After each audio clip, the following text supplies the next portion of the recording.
أحد. بسم الله الرحمن الرحيم. قل أعوذ برب الفلق من شر ما خلق ومن شر غاسق إذا وقب ومن شر النفاثات في العقد ومن شر حاسد إذا حسد. بسم الله الرحمن الرحيم. قل أعوذ برب الفلق من شر ما خلق ومن شر غاسق إذا وقب ومن شر النفاثات في العقد ومن شر حاسد إذا حسد. بسم الله الرحمن الرحيم. قل أعوذ برب الفلق من شر ما خلق ومن شر غاسق إذا وقب ومن شر النفاثات في العقد ومن شر حاسد إذا حسد. بسم الله الرحمن الرحيم. قل أعوذ برب الناس ملك الناس إله الناس من شر الوسواس الخناس الذي يوسوس في صدور الناس من الجنة والناس. بسم الله الرحمن الرحيم. قل أعوذ برب الناس ملك الناس إله الناس من شر الوسواس الخناس الذي يوسوس في صدور الناس من الجنة والناس. بسم الله الرحمن الرحيم. قل أعوذ برب الناس ملك الناس إله الناس من شر الوسواس الخناس الذي يوسوس في صدور الناس من الجنة والناس. الله لا إله إلا هو الحي القيوم لا تأخذه سنة ولا نوم له ما في السماوات وما في الأرض. من ذا الذي يشفع عنده إلا بإذنه يعلم ما بين أيديهم وما خلفهم ولا يحيطون بشيء من علمه إلا بما شاء. وسع كرسيه السماوات والأرض ولا يؤوده وهو العلي العظيم. رب أعوذ بك من همزات الشياطين وأعوذ بك رب أن يحضرون.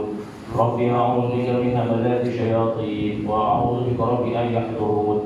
رب أعوذ بك من همزات الشياطين وأعوذ بك رب أن يحضرون. أفحسبتم أنما خلقناكم عبثا وأنكم إلينا لا ترجعون. وتعالى الله الملك الحق لا إله إلا هو رب العرش الكريم. ومن يدع مع الله إلها آخر لا برهان له به فإنما حسابه عند ربه إنه لا يفلح الكافرون. وقل رب اغفر وارحم وأنت خير الراحمين. فسبحان الله حين تمسون وحين تصبحون وله الحمد في السماوات والأرض وعشيا وحين تظهرون. يخرج الحي من الميت ويخرج الميت من الحي ويحيي الأرض بعد موتها وكذلك تخرجون. لو أنزلنا هذا القرآن على جبل لرأيته خاشعا متصدعا من خشية الله. وتلك الأمثال نضربها للناس لعلهم يتفكرون. هو الله الذي لا إله إلا هو عالم الغيب والشهادة هو الرحمن الرحيم. هو الله الذي لا إله إلا هو الملك القدوس السلام المؤمن المهيمن العزيز الجبار المتكبر سبحان الله عما يشركون.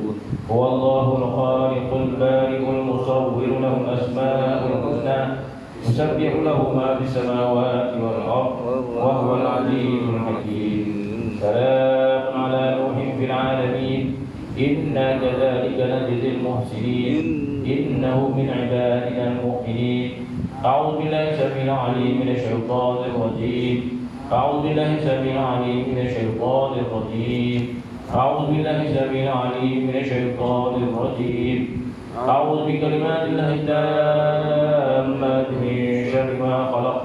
أعوذ بكلمات الله التامات من شر ما خلق. أعوذ بكلمات الله التامات من شر ما خلق. اللهم إني أعوذ بك من شر نفسي ومن شر غيري ومن شر ما خلق ربي.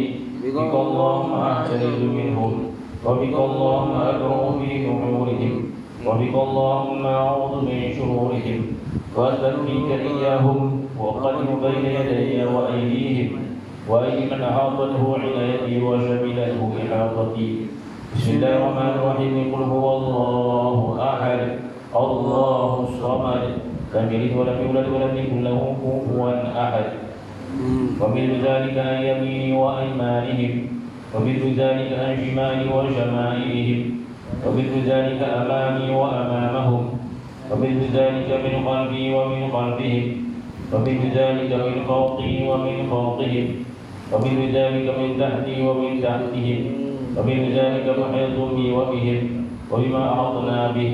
اللهم إني أسألك لي ولهم من خيرك بخيرك الذي لا يملكه غيرك اللهم اجعلني وإياهم في حفظك وعيادك وعيادك وجوارك وأمنك وأمانتك وحفظك وحرزك وكنفك وسرك ولطفك من كل شيطان وسلطان وإنس وجان وباغ وحاسد وسبع وحية وأقرب ومن شر كل دابة أنت آخذ بناصيتها إن ربي على صراط مستقيم يا حي يا قيوم برحمتك أستغيث ومن عذابك أستجيب أصلح لي شأني كله ولا تكلني إلى نفسي طرفة عين اللهم إني أعوذ بك من الهم والحزن وأعوذ بك من العجز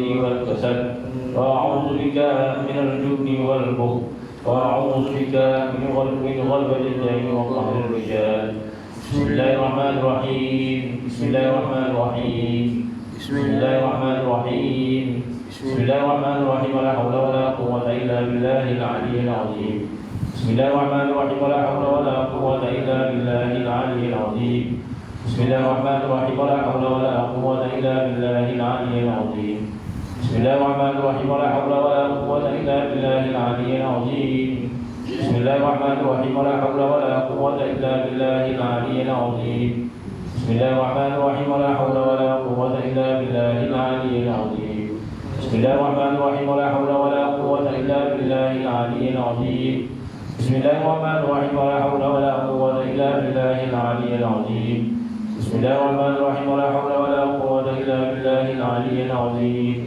بسم الله الرحمن الرحيم ولا حول ولا قوة إلا بالله العلي العظيم بسم الله الذي لا يضر مع اسمه شيء في الأرض ولا في السماء وهو السميع العليم بسم الله الذي لا يضر مع اسمه شيء في الأرض ولا في السماء وهو السميع العليم بسم الله الذي لا يضر مع اسمه شيء في الأرض ولا في السماء وهو السميع العليم بسم الله توكلنا بالله بسم الله توكلنا على الله بسم الله توكلنا بالله بسم الله توكلنا على الله بسم الله توكلنا بالله بسم الله توكلنا على الله بسم الله آمنا بالله ومن يؤمن بالله لا خوف عليه بسم الله آمنا بالله ومن يؤمن بالله لا خوف عليه بسم الله آمنا بالله ومن يؤمن بالله لا خوف عليه بسم الله والله أكبر أقول على نفسي وعلى ديني وعلى أهلي وعلى أولادي وعلى مالي وعلى أصحابي وعلى أديانهم وعلى أموالهم ألف لا حول ولا قوة إلا بالله العلي العظيم بسم الله والله أكبر الله أكبر أقول على نفسي وعلى ديني وعلى أهلي وعلى أولادي وعلى مالي وعلى أصحابي وعلى أديانهم وعلى أموالهم ألف لا حول ولا قوة إلا بالله العلي العظيم بسم الله على ديني وعلى نفسي بسم الله على مالي وعلى أهلي وعلى أولادي وعلى أصحابي بسم الله على كل شيء أعطاني ربي بسم الله رب السماوات السبع ورب الأرضين السبع ورب العرش العظيم بسم الله والأسماء في الأرض وفي السماء بسم الله أفتتح وبأفتتح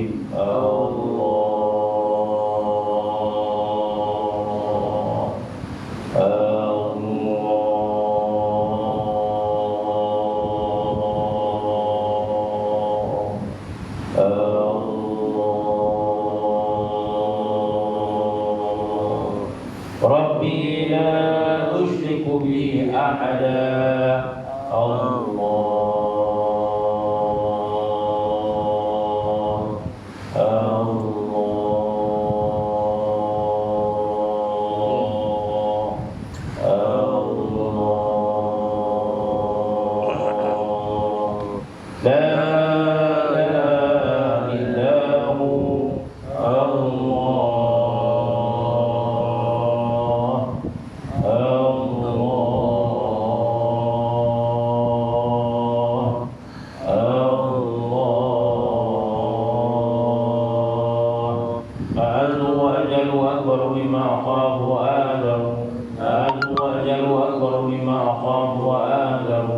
أعز وأجل أكبر مما أخاف وآثر بسم الله ما شاء الله الله لا يزيغ الخير إلا الله.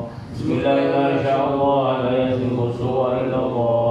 بسم الله ما شاء الله ما كان من نعمة فمن الله. بسم الله ما شاء الله لا حول ولا قوة إلا بالله. بسم الله ما شاء الله لا يزيغ الخير إلا الله. بسم الله ما شاء الله لا يزيغ السوء إلا الله. بسم الله ما شاء الله ما كان من نعمة فمن الله. بسم الله ما شاء الله لا حول ولا قوة إلا بالله. بسم الله ما شاء الله لا يزيغ الخير إلا الله. بسم الله ما شاء الله لا يزيغ السوء إلا الله. بسم الله ما شاء الله ما كان من نعمة فمن الله. بسم الله ما شاء الله لا حول ولا قوة إلا بالله. بسم الله ما شاء الله لا يزيغ الخير إلا الله. بسم الله ما شاء الله لا يزيغ السوء إلا الله. بسم الله ما شاء الله ما كان من نعمة فمن الله.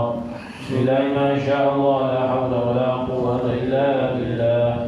وبعد نفسي في قدره بسم الله الرحمن الرحيم. أقفالها بقدره الله. وفاتحها لا حول ولا قوة إلا بالله. أدافع بك الله عن نفسي ما أطيق وما لا أطيق. لا طاقة لمخلوق مع قدرة الخالق. حسبي الله ونعم الوكيل.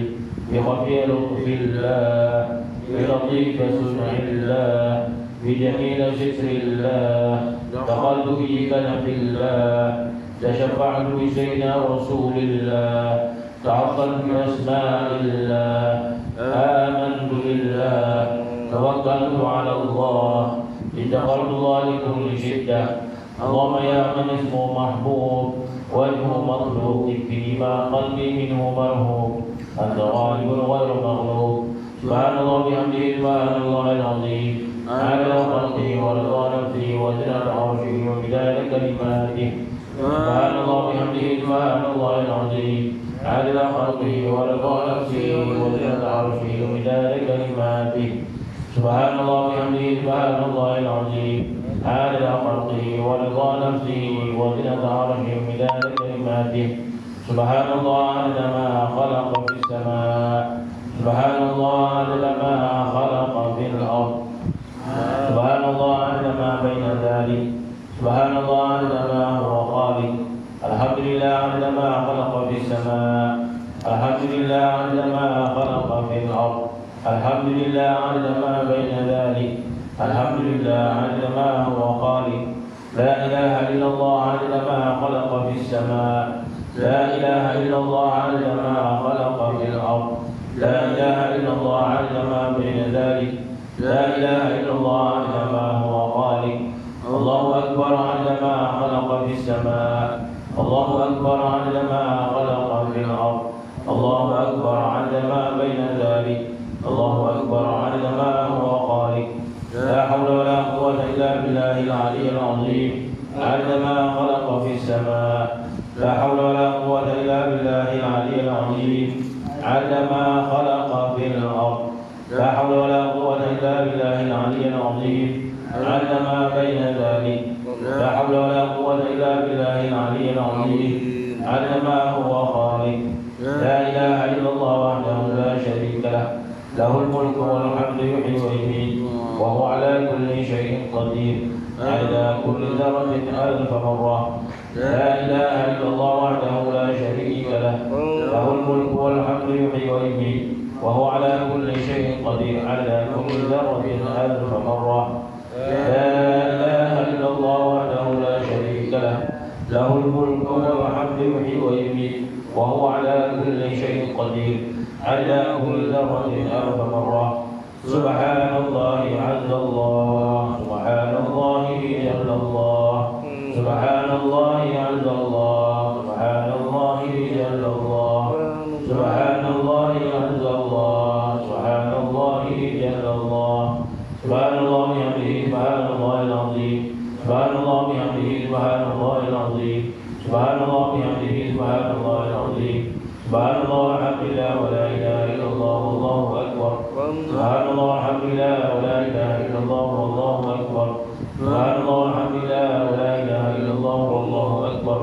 سبحان الله والحمد لله ولا إله إلا الله والله حسبي الله لا إله إلا هو عليه توكلت وهو رب العرش العظيم حسبي الله لا إله إلا هو عليه توكلت وهو رب العرش العظيم حسبي الله لا إله إلا هو عليه توكلت وهو رب العرش العظيم حسبي الله لا إله إلا هو عليه توكلت وهو رب العرش العظيم حسبي الله لا إله إلا هو عليه توكلت وهو رب العرش العظيم حسبي الله لا إله إلا هو عليه توكلت وهو رب العرش العظيم حسبي الله لا إله إلا هو عليه توكلت وهو رب العرش العظيم حسبنا الله ونعم الوكيل حسبنا الله ونعم الوكيل حسبنا الله ونعم الوكيل حسبنا الله ونعم الوكيل حسبنا الله ونعم الوكيل حسبنا الله ونعم الوكيل حسبنا الله ونعم الوكيل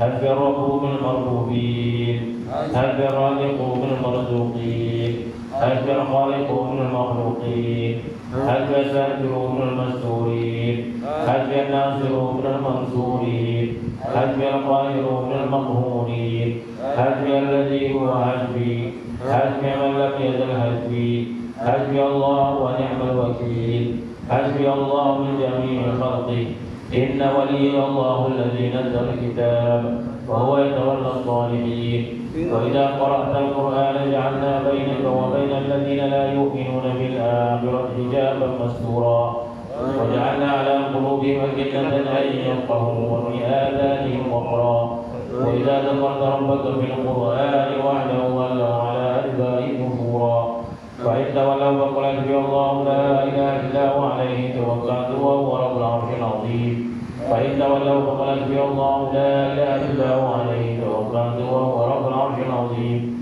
فإن تولوا فقل حسبي الله لا إله إلا هو عليه توكلت وهو رب العرش العظيم فإن تولوا فقل حسبي الله لا إله إلا هو عليه توكلت وهو رب العرش العظيم فإن تولوا فقل حسبي الله لا إله إلا هو عليه توكلت وهو رب العرش العظيم فإن تولوا فقل حسبي الله لا إله إلا هو عليه توكلت وهو رب العرش العظيم فإن تولوا فقل حسبي الله لا إله إلا هو عليه توكلت وهو رب العرش العظيم اللهم إني أمسيت منك بنعمتي وعافيتي وستر فأتمم نعمتك علي وعافيتك وسترك في الدنيا والآخرة اللهم إني أمسيت منك بنعمتي وعافيتي وستر فأتمم نعمتك علي وعافيتي وسترك في الدنيا والآخرة اللهم إني أمسيت منك بنعمتي وعافيتي وستر فأتمم نعمتك علي وعافيتك وسترك في الدنيا والآخرة اللهم إني أمسيت أشهدك وأشهد حملة عرشك وملائكتك وجميع خلقك أنك أنت الله لا إله إلا أنت وحدك لا شريك لك وأن سيدنا محمدا عبدك ورسولك اللهم إني أمسيت أشهدك وأشهد حملة عرشك وملائكتك وجميع خلقك أنك أنت الله لا إله إلا أنت وحدك لا شريك لك وأن سيدنا محمدا عبدك ورسولك اللهم إني أمسيت أشهدك وأشهد حملة عرشك وملائكتك وجميع خلقك أنك أنت الله لا إله إلا أنت وحدك لا شريك لك وأن سيدنا محمدا عبدك ورسولك اللهم إني أمسيت أشهدك وأشهد حملة عرشك وملائكتك وجميع خلقك أنك أنت الله لا إله إلا أنت وحدك لا شريك لك وأن سيدنا محمدا عبدك ورسولك أمسينا على فطرة الإسلام وعلى كلمة الإخلاص وعلى نبينا محمد صلى الله عليه وسلم وعلى ملة أبينا إبراهيم حنيفا مسلما وما كان من المشركين اللهم بك أمسينا وبك أصبحنا وبك نحيا وبك نموت وعليك نتوكل وإليك المصير أمسينا وأمسى الملك لله والحمد لله رب العالمين اللهم إني أسألك خير هذه الليلة فتحها ونورها وبركتها وهداها اللهم إني أسألك خير ما فيها وخير ما قبلها وخير ما بعدها وأعوذ بك من شر هذه الليلة وشر ما فيها وشر ما قبلها وشر ما بعدها اللهم ما أمسى بي من نعمة